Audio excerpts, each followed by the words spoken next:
into a state we call the bronze layer. That's how we call it, the bronze layer. So this will become the bronze layer, and this just receives raw data, right? So if I bring this guy here, what he gets are raw information. There is nothing. Guy gets raw data, the raw data that comes from source, right? The raw data that comes from source, that is what he uses. Like, it's stored in there. That's how you store it. And this is written using code, right?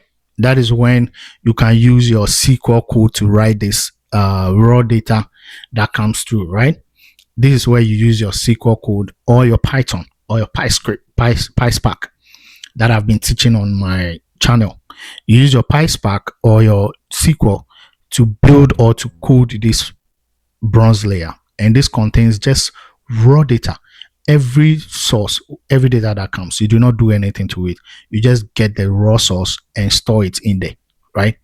It stores in there, and you work hand in hand with the DevOps engineer. You work very closely, because if you look at this infrastructure, it involves a DevOps work as well. To set up all this is a lot of integrations, a lot of interfacing with cloud services. And in this particular infrastructure, I used AWS, right? I used AWS to build this whole infrastructure, which is where it works, right? But you work closely with the DevOps to execute this whole infrastructure.